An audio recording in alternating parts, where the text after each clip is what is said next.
I'm assuming everyone's managed to engage with the reading at some level, I hope. What I thought I would do in relation to the reading is I set you Alana's thing kind of mainly as background. It sort of sets out a whole kind of set of issues in general, which I think we'll engage with today. I don't think we necessarily need to discuss it in too much detail. Ruth Wilson Gilmore's essay is obviously more like methodologically focused and maybe bears a bit more detailed going through. So perhaps in the sort of second half or final third or whatever of the seminar, we might ask some questions about that and look into that in a bit more detail. Or alternatively, you can just obviously take things off into your own projects if you want to. I guess it's worth me saying something about my own research in this area that we've sort of moved now from me doing what were at the beginning quite general introductions to methodological questions for you towards me setting out what I kind of do in my own research. So a lot of this stuff that I'll talk about today is pretty particular to what I happen to do. Obviously, that means I think it's kind of worth doing, but I'm not like, this is not in that sense like a general introductory theory kind of seminar. It's much more focused on kind of where I've got to methodologically with my research. So I'm sort of more in the role of other members of the faculty who've come in and talked to you about their research, like Broderick will this afternoon, rather than being in my kind of program head role, introducing concepts which I think are kind of generally underpin all kinds of methodologies, if that makes sense. Which is a very long-winded way of saying basically not everybody who works on race and racism in performance does it like this. In fact, very few people do, right? I mean, there aren't that many people who work on it, full stop, but this is kind of pretty particular to me, and therefore is particular to somebody with the kind of methodological precepts that I'm going to set out for you in a minute, but also to, I think really importantly in this case, a white guy working on race, right? Because you know, one of the first things I would say about this is like there are certain issues that I don't want to, or I feel it is not my place to legislate in relation to race, particularly in relation to the experience of racially minoritized people. So there are a number of people working in theatre and performance studies who do that kind of work, who look at the ways in which racially minoritized people of various kinds in the UK are represented, and talk about that in relation to the experience of being a racially minoritized person in the UK or globally or in the US or wherever. And you know, while I obviously appreciate and learn a lot from that work, I don't feel it's my place to add to it, for obvious reasons, like being white. So like, and also I think it's very important to say that, you know, race, as Barna Hesse says, Alana quotes him in that introduction, is colonially constituted. I definitely think that we are operating within a kind of system of ongoing coloniality, certainly in this country and in the West. And that is obviously a white system. So I see it as my role to critique the white colonial system of racial order and how that functions and how it responds to critiques and insurgencies, principally from people who aren't white. I would say obviously, but maybe not. Yeah, obviously. Rather than kind of dealing in detailed ethnographic or kind of representational critique ways with the experiences of racially minoritized people, if that makes sense.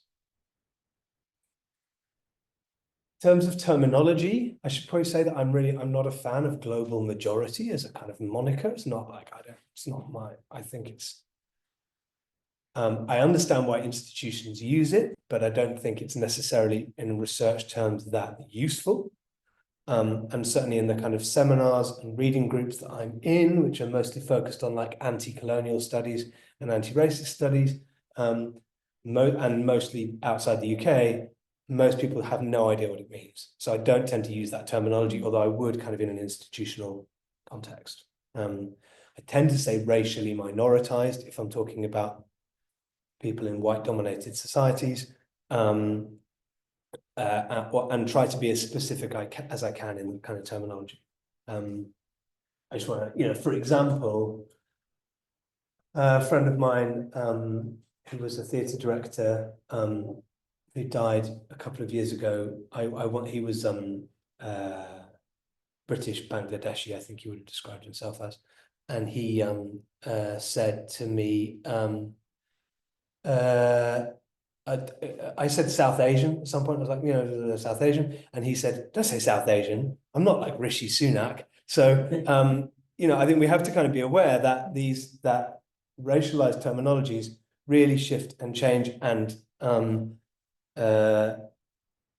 take on different kind of meanings in different contexts and different historical moments. And I'll come to that right at the end of this presentation. So he would have said, just say black and brown, that's what you're really talking about. Obviously, black and brown is in its own way exclusionary too. So like that, although it works in some contexts. So I'm going to advocate for a kind of plural but specific use of racialized terminology as much as possible, and certainly not for a kind of a blanket phrase. I understand why institutions obviously prefer blanket phrases because then you just can't get it wrong. But equally, I might argue, well, you can't really get it right either. Okay, that's enough.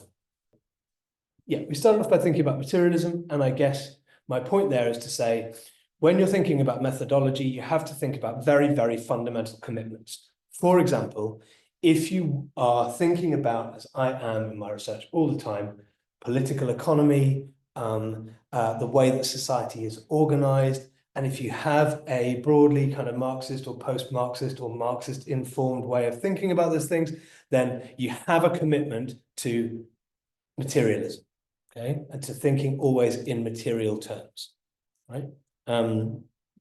And you have a commitment to thinking in historically specific terms, because if broadly speaking, Marxism as a kind of genealogy of thought is about historical materialism. So whatever else we're going to do, if we're going to approach the study of race or of gender or of any other kind of thing that we might be focusing on, or of migration or of whatever, then we're going to have some very, very fundamental precepts. And for me anyway, historical materialism is one of them. So whenever I'm thinking about race, I'm going to be thinking in historically specific ways. So as Stuart Hall said, I'm not very interested in racism. I'm interested in racisms, plural, and the particular contexts in which they become produced and reproduced, and the ways in which they change over time.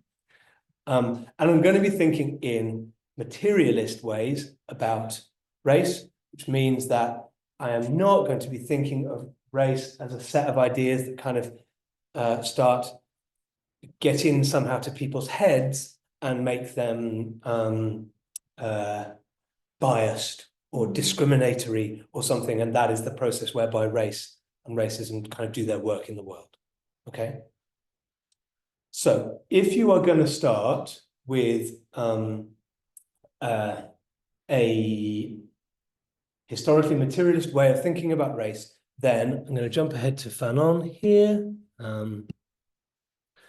Then you're going to be assuming that, as he says at the bottom here, the habit of considering racism as a mental quirk, as a psychological flaw, must be abandoned.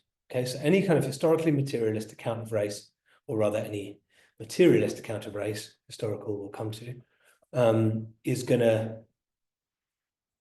have a commitment to abandoning the idea that racism is a mental quirk or a psychological flaw. Now, I guess here we have to be a bit, maybe, I mean, I don't think Fanon needed to be more careful. I think it's pretty clear what he means and it's all good. Maybe I need to be a bit more careful. Obviously, there are ideological racists. They do exist, and they say and think racist things, right? But the question that is at hand here is, what is the explanatory power of that idea? Now, I've just written an essay, which I hope is going to get published this year, maybe not, but we'll see.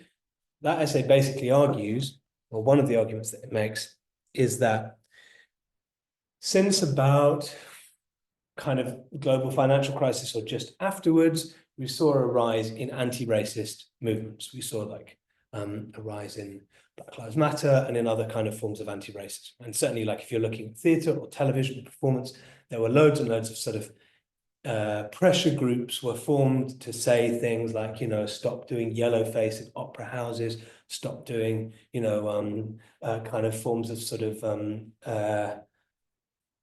kind of racial stereotyping in casting. Loads of that happened in that sort of the decade sort of after the global financial crisis, basically. The dominant framework for understanding racism in that decade, if you look at the kind of popular, so best-selling books on anti-racism from, you know, Robin DiAngelo to Rennie Edo-Lodge, et cetera, is that racism is a kind of a bias.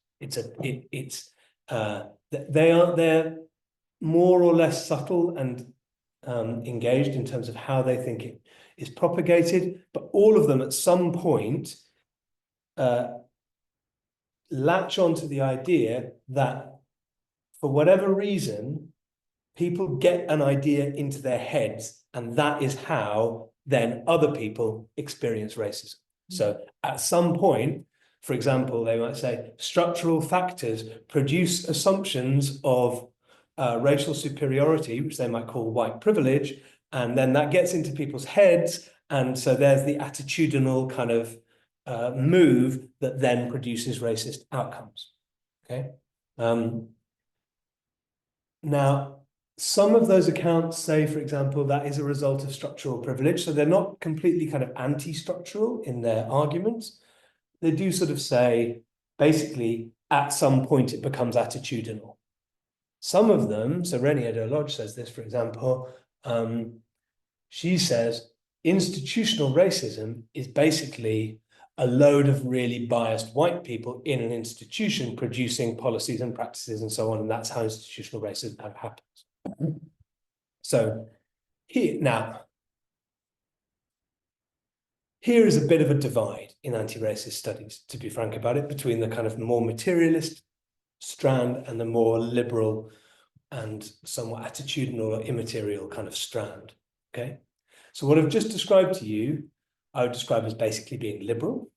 It's basically focused on the individual and having good institutions, good kind of impartial institutions. So the idea basically is that if you fix the kind of attitudinal factors of individuals, eventually they will aggregate and institutions will become kind of fair and so that there's a kind of commitment in that idea, which is a basic kind of liberal, I would say colonial, but certainly liberal commitment to the idea that institutions can be impartial, objective, and fair, provided they are kind of well run. So that's why they have to be good institutions, not just kind of any old institution, right? And this goes back to Adam Smith, you know, all kind of liberal thinkers.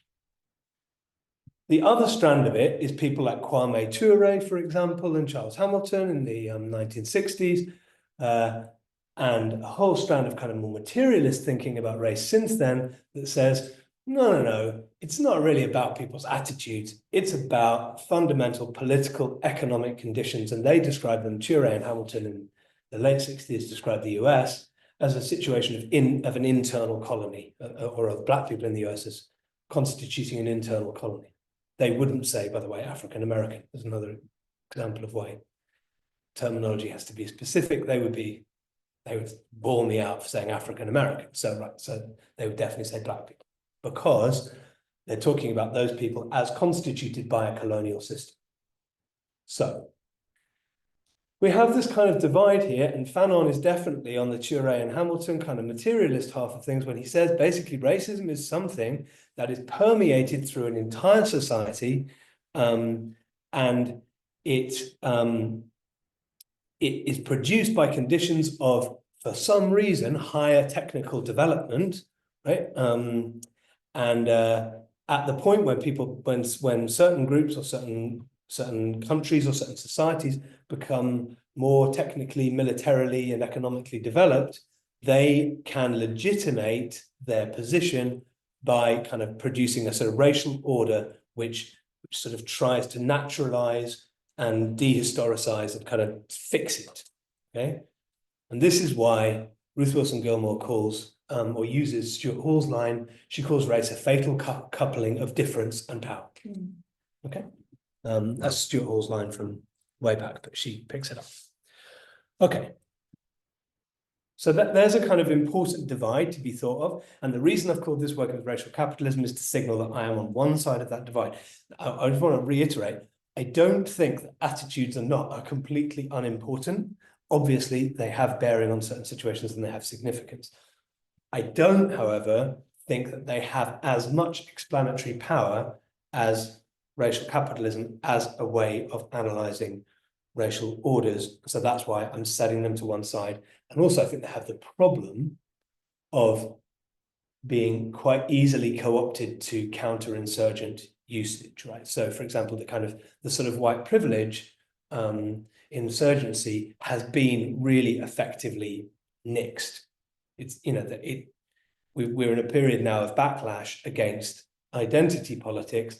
And I want to say that's because the liberal arguments that have dominated anti-racism in the last 15 or so years, a bit more, are really vulnerable to co-optation by the other side, because then you start saying, well, what about people's discrimination against working class white boys, blah, blah, blah, blah, blah.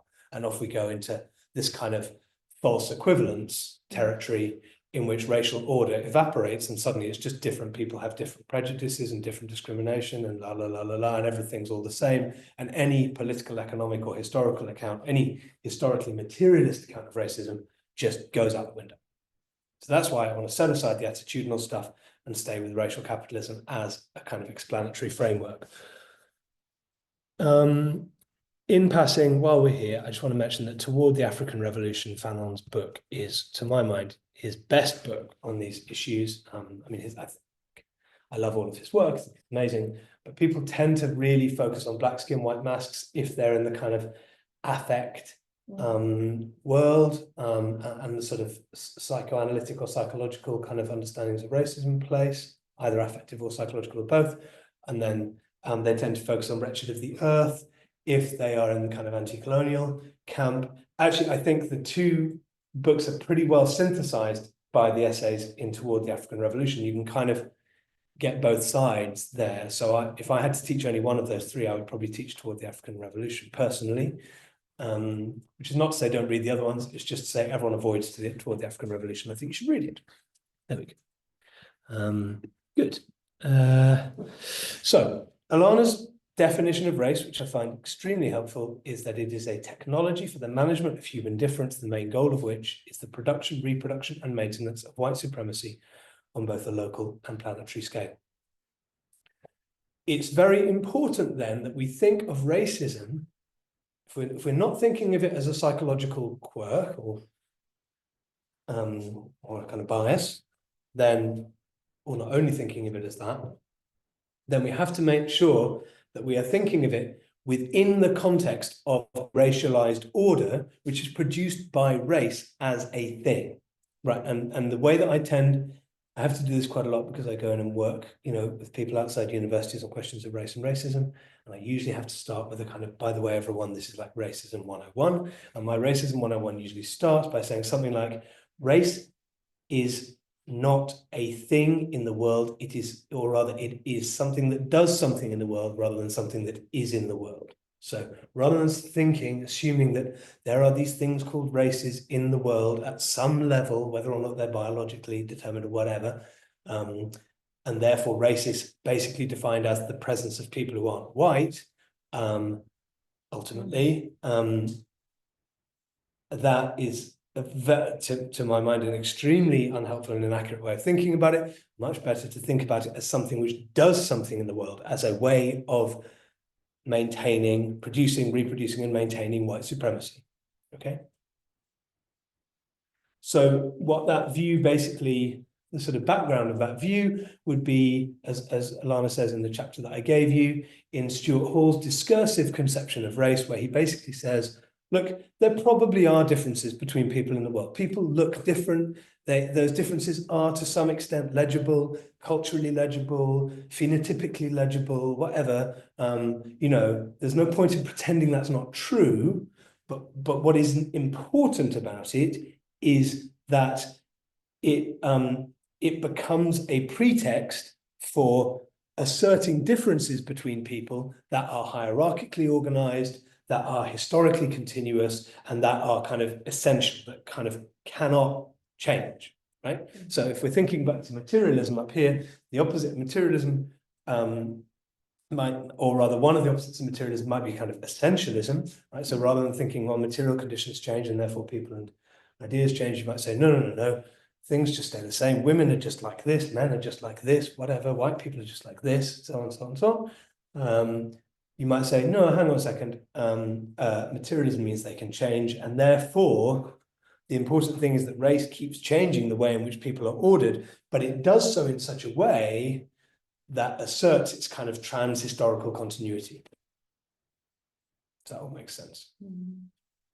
Okay. I'm assuming from the faces it makes some sense. Right. The other very important thing, I think, and very useful definition would be Ruth Wilson Gilmore's conception of racism as the state-sanctioned or extra-legal production and exploitation of group-differentiated vulnerability to premature death. So group differentiated here becomes very, very important because, so again, we're picking up on Stuart Hall's idea that differences that occur naturally and spontaneously in the world get used to produce groups. Right? So those groups are differentiated because they are either culturally capable of being distinguished from each other or phenotypically distinct from each other or whatever. They acquire some kind of meaning and that produces a group. And then racism is the production and exploitation of differentiations between groups so as to make some of those groups vulnerable to premature death. I think it's important to bear that in mind, not because racism always kills people, kills everyone it affects, obviously it doesn't, but that is always the level of the stakes, right? Whether we're talking about like environmental racism, in terms of where people are housed and what the air quality is like where they're housed, or their inability to kind of develop in their workplace, or the fact that they're vulnerable to violence, like direct interpersonal violence, all of those things lead in the worst cases to premature death. That's the point, right? So that is the stakes of this. I think it's very important to remember. Okay. I think a really good account of the kind of version of anti-racism that I've been trying to sort of assert here comes from Eduardo Bonilla Silva, the sociologist, and he does a kind of much more entertaining version of that here than I can. So I'm just gonna, I'm not gonna play him though because I need to like do the video optimize-y thing. When I do, how do I do that? Share sound, optimize for video sharing, there we go. Good. Share. Okay, fingers crossed you'll be able to hear this in a second.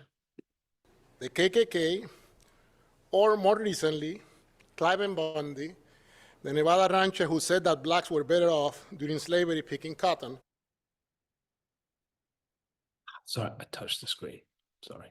For most whites, racism is the KKK, or more recently, Clive Bundy, the Nevada rancher who said that blacks were better off during slavery picking cotton, or Donald Sterling, former owner of the Clippers, who told his girlfriend not to pose in pictures with blacks or bring them to games, yeah? Hence, White's definition of racism is something like the irrational beliefs some people have about the presumed inferiority of others. And I have to confess that we in the social sciences are not much better. That is sort of the definition that we have, yeah? Slightly more jargon, but it's basically the same definition. This definition, I believe, is too limited and does not allow us to appreciate that racism is structural. It's part of our social structure, it's systemic, and we all participate in it whether we like it or not, in conscious and unconscious ways, and in passive as well as active ways. Not surprisingly, we all develop interests that fit our racial location in the order. Some defend this interest and some fight against the system. This more structural definition of racism is the one most people of color have in mind when they think, talk, and debate about racism in America. So those of you who have been in the discussion with white folks, you know that it's like the beginning is there will not be any communication because we have totally different views of what racism is all about. The second problem with conceiving racism as a psychological quirk or as the overt behavior of some actors in society is that we miss a lot of the racial affairs happening before our own eyes.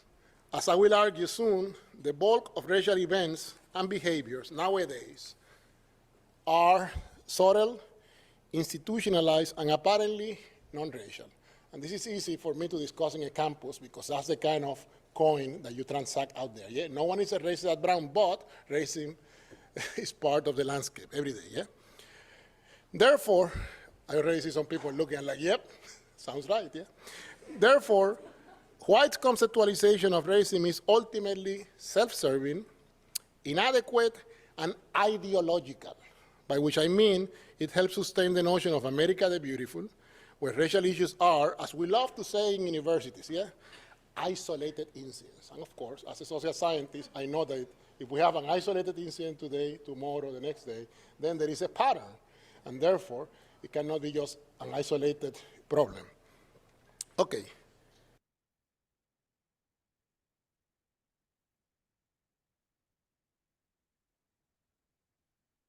Okay.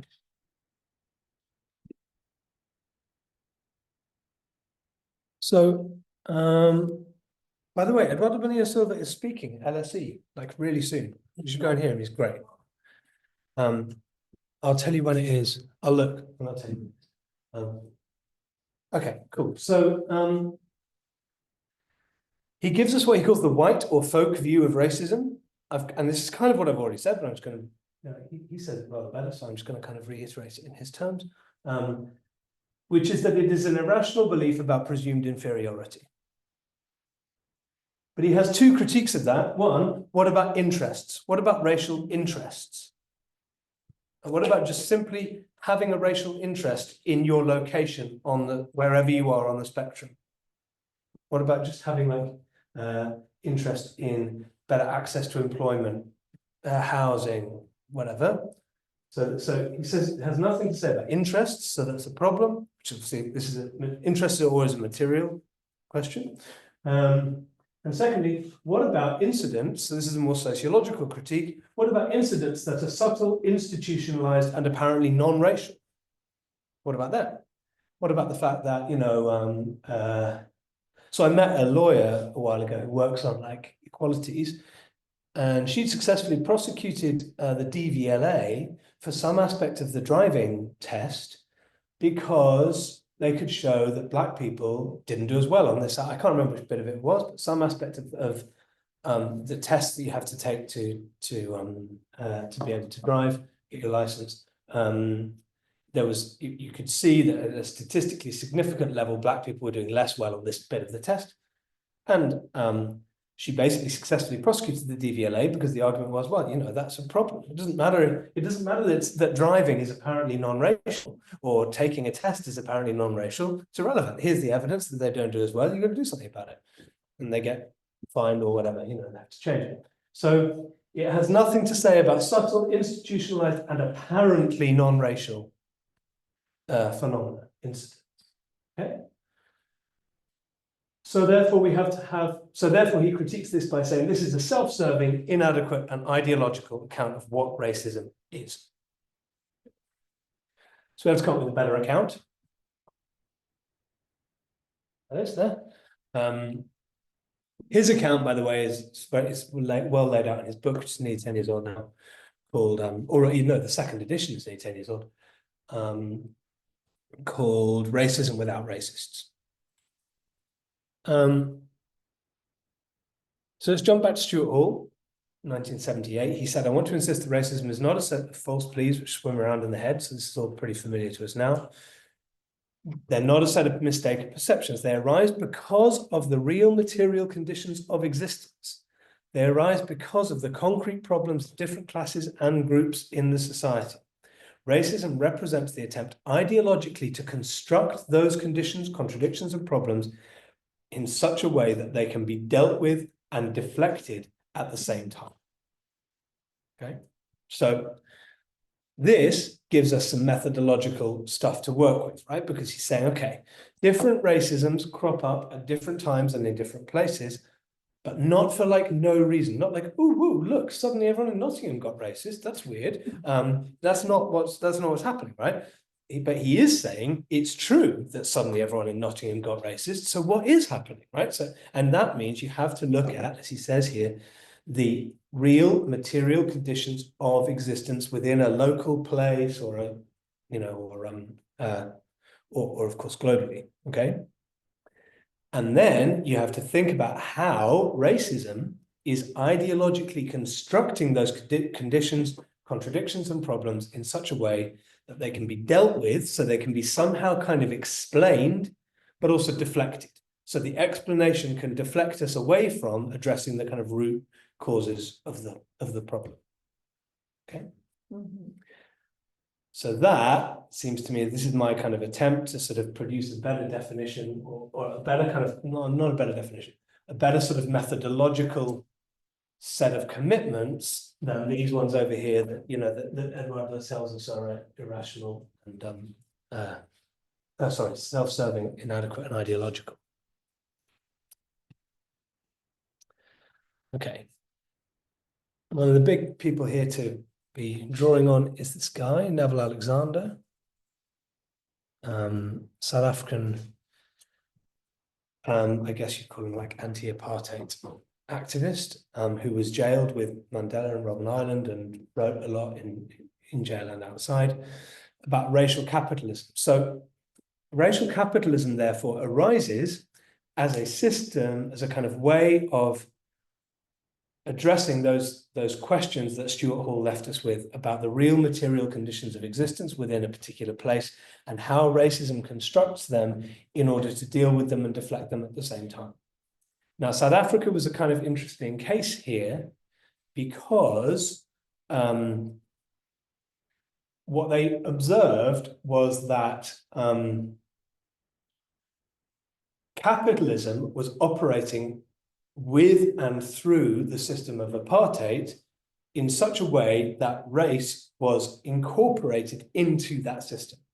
Okay? So, for example, you have very, very precariously employed male Black workers going off to work in factories or mines or wherever they're going to work, and they're leaving their families on kind of effectively sort of reservations, where they are working in a kind of subsistence economy. So their wives, children, potentially parents, older parents, are working in a sort of subsistence economy, which is being sustained on some kind of reservation, effectively.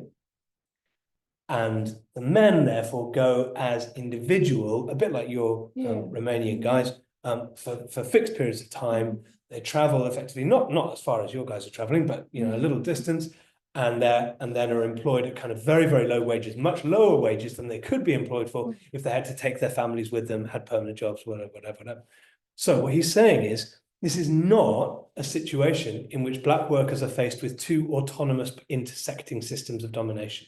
He's not saying, look, they're racially dominated by apartheid legislation and there's a system of class domination through capitalism and they just happen to intersect.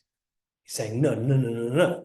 The two absolutely work together with each other. So that's why this idea that race is, which Stuart Hall says, and Stuart Hall and his co-authors in Policing the Crisis say, race is a modality through which class is lived. Well, Neville Alexander would say, yeah, sure, and class is also the modality through which race is lived. So the two become ways of you experiencing the other. because they are working together. They are not parallel tracks that just happen occasionally to cross over. So this kind of rather legalistic critique of intersectionality developed by people like Kimberly Crenshaw, he's saying this just doesn't help us to explain the situation of racial capitalism very well. What it might help you to do is take someone to court for race discrimination, sure, but it doesn't help us to explain the way in which race and class become co-constitutive of each other. Okay, that are actually working together in a way that cannot simply be separated and therefore doesn't simply intersect. So the terms that you might want to look out for when you're reading people's writings about this, giveaway terms are, for example, someone might, rather than saying intersecting, they might say interlocking, because what that shows is that the two systems are, in Stuart Hall's terms, articulated together. They're working together. They are effectively one and the same system. They're not sometimes intersecting and sometimes not. Exactly. Okay, so this is Neville Alexander's big thing, and I like his kind of takedown of the intersectionality troops. It's good. Again, he's saying a bit like I am about the attitudinal stuff. Like, yes, of course, sometimes it helps to distinguish between something being primarily racial and something being primarily to do with class. Of course it does. Like analytically. Sometimes you need to separate them out.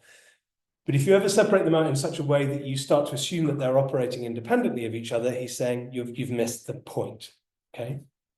Now there's a set, if you go into the world of political economy, as I do, you'll find a kind of really frustrating set of debates about racial capitalism, where people say things like, well, there's a load of theorists called necessity theorists and a load of theorists called contingency theorists. And they try to kind of say, so-and-so is a necessity theorist, so-and-so is a contingency theorist. That debate is set up in quite weird terms, but it might help you to understand them if I briefly explain. The necessity theorists, the theory goes, are arguing that you can't have capitalism without race. Capitalism requires race. It is necessary for capitalism to develop, that you have racialized distinctions and orders, that you have what Cedric Robinson, who we'll come to in a second, calls racialism, which is different from racism. Racialism is the idea that such a thing as racial distinction exists. Okay, so he says there's racialism in medieval Europe before you get capitalism, before you get colonialism. There are just racialized, there is the idea of racialized distinction, and he gives examples of the Irish, distinction between the Irish and the English. And in fact, Foucault in Society Must Be Defended makes a similar kind of claim about Normans and Saxons in England in the 11th century.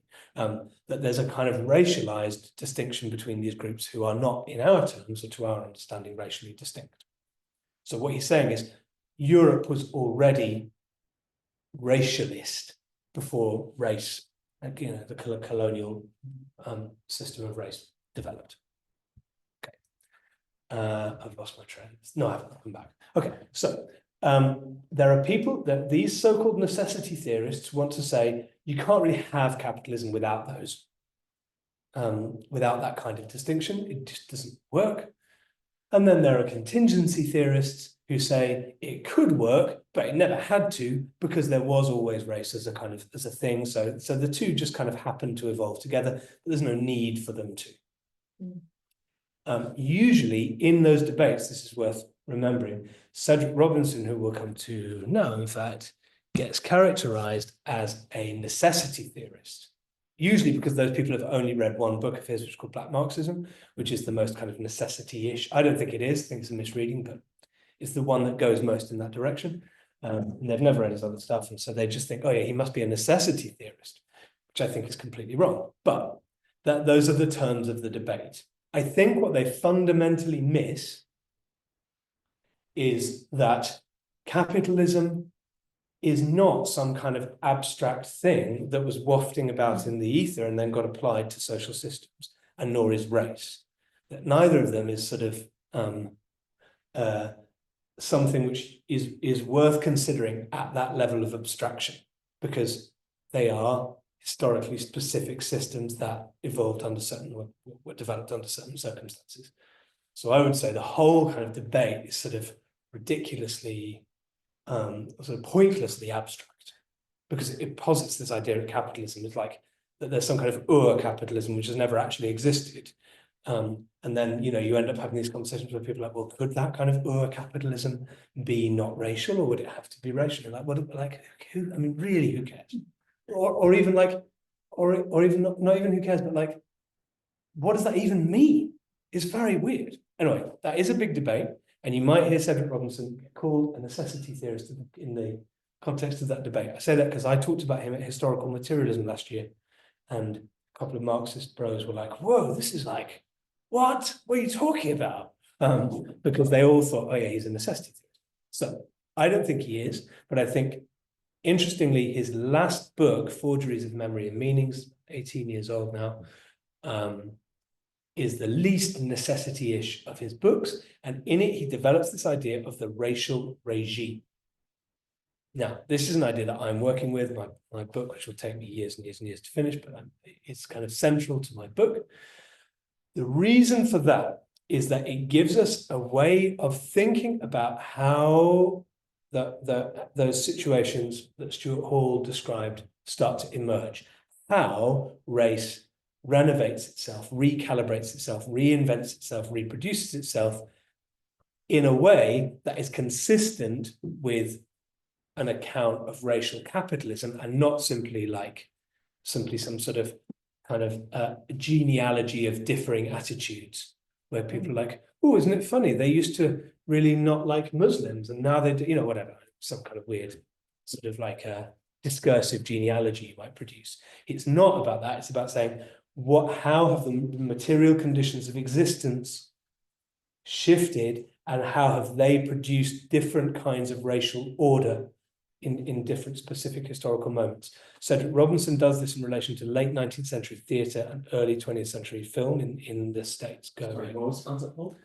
Racial regimes. Racial regimes. Yeah, it's the one. It's on this slide here. So it's small. I know it's, you know, I've used the, yeah, it's small, but it's there. So, and he doesn't, because he's kind of, I kind of like him because he's not like, he's pretty offhand. He doesn't spend like 40 pages theorizing it. He just has a preface. It's like 8 pages long. Apparently someone just told him he had to write it because he used the term racial regime and never explained what he meant by it. So he writes this short preface, and he gives us in this preface a few clues as to what he means by it. And then if you read the book, you can start to see how it's sort of fleshed out. Sorry, the book is? The book is called Forgeries of Memory and Meaning, about late 19th century theatre and early 20th century film, and Black representations. So there's a whole chapter about minstrelsy and so on and so on. It's really good. If you wanted to read like Kendrick Lamar's performance at the Super Bowl, for example, it would be a good way of going. It would be a really good way of a really good analytical framework for doing that. And in fact, I'm going to be doing a conference with Alana Lentin about this summer, about the racial regime in, I think, June or July. We have to just figure that out. So I will be nagging you all to come to that. So Cedric Robinson says that racial regimes are constructed social systems in which race is proposed as a justification for the relations of power. So that is why I think, if I just leap back to Stuart Hall, that's the connection, if you see what I mean. There are distinctions. Stuart Hall is much more of a Marxist than Robinson is, I think, and I don't always agree with Robinson on Marxism completely. Stuart Hall is much more of a Marxist, and I'm probably more in that camp. But the point where they come together here is there are real relations of power, right? There are real material conditions of existence, and race represents an attempt to construct those conditions so that they can be dealt with and deflected in the same moment. And Robinson says it's a constructed social system in which race is proposed as a justification for the relations of power. So you can see there's a very close relationship between their kind of thinking here. And therefore, what I'm going to argue, he doesn't say this, but what I'm going to argue is that basically it offers us a conjunctural way of thinking about race, which is why let's put that arrow up here from materialism to conjuncture, because like that was the little path that we walked together earlier this term, right? By saying, okay, let's start with materialism as a way of thinking about things. And that took us down to conjuncture, as conjunctural analysis as a way of understanding specific historical conditions and the ways in which they sort of fuse or articulate together, to use Stuart Hall's language, long-term economic dynamics with potentially kind of shorter-term cultural phenomena and so on. So what I'm saying basically to you now is, well, the racial regime is a way of thinking about the conjuncture, or the way in which the conjuncture produces its own specific forms of race, the way it recalibrates race in certain ways in response to the real material conditions of existence that it represents. Okay? And he has this great phrase for what that leaves you with, which is on the slide here: an alchemy of the intentional and the unintended, of known and unimagined fractures of cultural forms.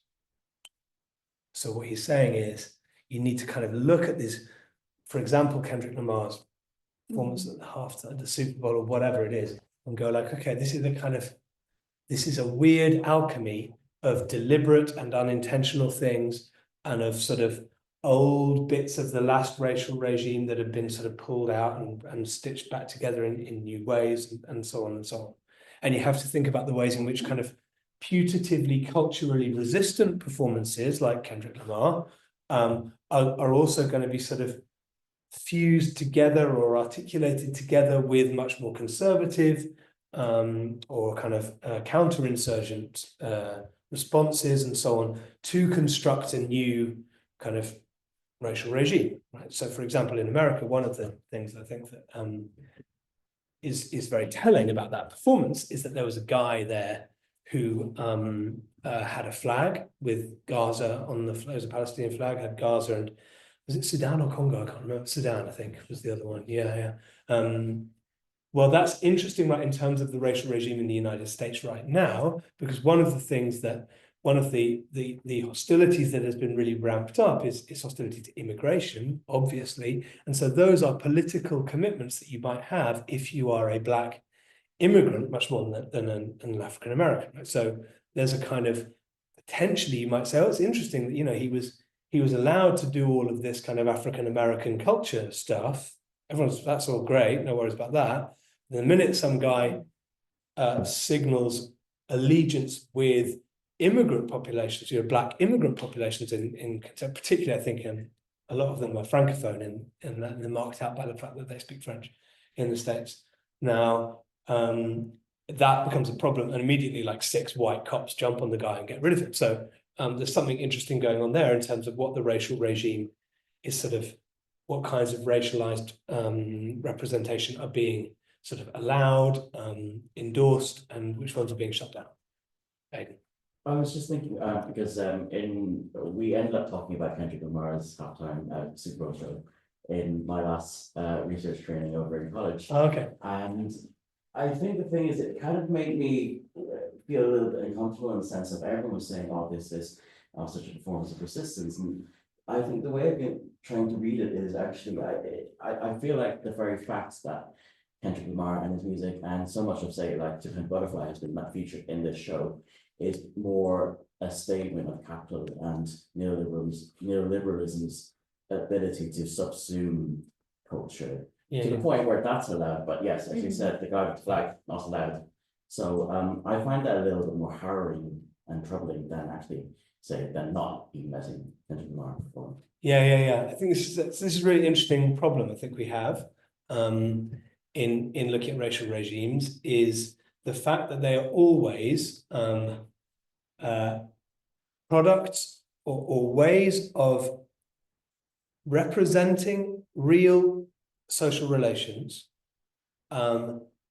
in ways that look like they're kind of just continuous, right? So like you go like, oh, look, great, you know, they're celebrating Black culture. Mm. Great, this is just a thing now. We all like Black culture. Brilliant. And you're like, no. That's like, they're taking a particular segment of that. It's allowed a certain kind of space, but no more. You know, there are clearly also limits on what can be said or what can't be said. I mean, Drake was suing him, for God's sake, so that's one thing. But, you know, there's a whole load of stuff going on around that. And of course, one of the features recently that has become, I think, central to the way in which the racial regime has decided to renovate itself is the Black bourgeoisie, and particularly in the UK and the US. Even more in the US, I'd say, than in the UK. It's a longer kind of phenomenon. You know, like, it's very striking that in the 1990s, for example, you get huge success of people like Oprah Winfrey at the same time as you're getting extremely, you know, high levels of racialized police violence and expansion of prisons, and you know, and the fact, you know, well, Ruth Wilson Gilmore gives us all the data on that in her article, right? So you get those two things coming on at the same time, and you're like, and so the racial regime as a concept would ask that you think them together. You don't go, oh, isn't it weird that we have so much more diverse culture, and yet we have racist policing, what's going on? You say, okay, these two things are presumably somehow working together. Yeah, they're part of the same thing. They're being stitched together in a way that allows, as it said, that produces a justification for relations of power, whatever they might be. So, and you know, in the UK and the US, I'd say over the last 30 years, the Black bourgeoisie has played a really significant and obviously problematic role, like within that, you know, because if you need someone to tell you that the UK isn't racist in 2021, who are you going to turn to? You're going to turn to Tony Sewell, like spokesman of the Black bourgeoisie, or you're going to get, you know, before he got you know, before he got outed, Bill Cosby to go and say, oh, you know, like you know, Black families need to sort themselves out or whatever. So like these are figures who are crucial for the racial regime because of their capacity to justify the relations of power so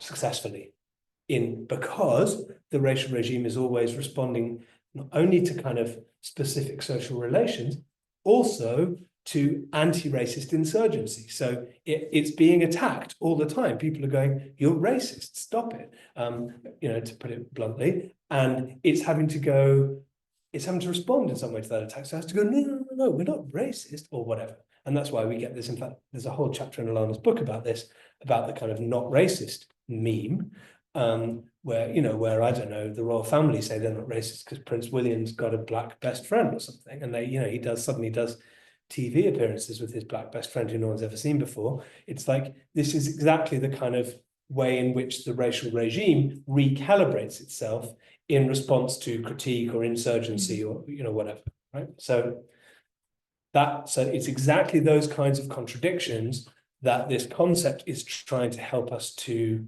kind of understand together, rather than just kind of throwing our hands up in the air and saying, you know, isn't it weird, or isn't it contradictory that such and such a thing happens? Does that make sense? So in fact, I'm writing a thing at the moment about the shooting of Chris Kaba, and more specifically the fact that the way in which that policeman was got off, you know, he was tried and then found innocent, and the kind of media storm around that and the kind of media justification for the shooting, at the same time as the Death of England plays, which are kind of very prominent Black British plays, were on in the West End. And so we get this kind of celebration of sort of Black British diversity at the same time as this white police officer is being not only found innocent, but whose innocence is being really kind of trumpeted in extremely racist terms across the media. And so those two things together is, like, I would say, a really good sort of what Lacan calls these things quilting points, right? A position where you can kind of put your needle into I don't quite understand quilting, but I think basically you have this kind of hooked needle, you put it in and you pull them together. Yeah. So and it allows us to pull together what the different parts of the regime and how it's constructed. And in fact, Cedric Robinson talks about it as a kind of patchwork as well. So he's talking again about sort of putting things together and sort of, in a more like improvised way, sort of stitching them together. And the reason for that is he wants to kind of constantly make us think about how vulnerable it is, because it's, I mean, it's like, to put it simply, because it's bullshit, right? It's just obviously bullshit. It is definitely one thing, pretending to be something else, and therefore it's very vulnerable. And the fact that it's very vulnerable means it has to keep responding to challenges by reinventing itself, or kind of saying, no, we didn't mean that, we meant this, and changing, right? So that is where I would, that's where this kind of underpinning of historical materialism and then conjunctural thinking would take me in relation to racial capitalism, which is to the racial regime. One more thing about racial capitalism, and I'll stop this tirade. I think rather than thinking in terms of necessity or contingency, which I think is just a dead, fruitless debate, I think it's very helpful to think of racial capitalism as a question. And this is kind of, I'm picking up here on what Robin Kelly says in his piece about Cedric Robinson that he wrote just after he died. Racial capitalism is a question about how, in specific historical and geographical sites, race and class are working together. So don't think of it as like, oh yeah, there's this system called racial capitalism that I have to kind of have a complete understanding of. Think of it more as like, no, there's a question about how these two things are coming together, what they're doing. How is the shooting of Chris Cameron and this trilogy of plays by two Black British writers, how is that helping me to address this question of what race and capitalism are doing together in this specific moment? Thinking of it as a question is, I think, much more helpful. The people I would recommend you do that with, probably Gargi Bhattacharya's book, Futures of Racial Capitalism, is really, really good. You'd find it particularly helpful, actually, Vera, given its focus on like different forms of labor. There's a lot in there, so that would be helpful. I think it's Polity Press. It's listed on Brightspace. Oh, okay. And the other book I just read really recently, which I found also really, really helpful, was Horia Botelho, is a French anti-racist activist. Her book is called Rednecks and Barbarians. And basically her project in that book is to say, look, we have to find some kind of way of aligning the white working class and racially minoritized working class together, because that's the only way to achieve sort of anti-racist kind of ends in her view. This is all about interests. She's saying the problem is that the white working class have a pretty obvious interest in white supremacy, and there's no point in saying, no, that's a bad interest, don't pursue that interest. What you have to say to them is, no, you have a really obvious interest in anti-racism, which means you have an obvious interest in uniting with, uniting the rednecks and the barbarians. Okay. That is basically that for the preamble. It's a long preamble.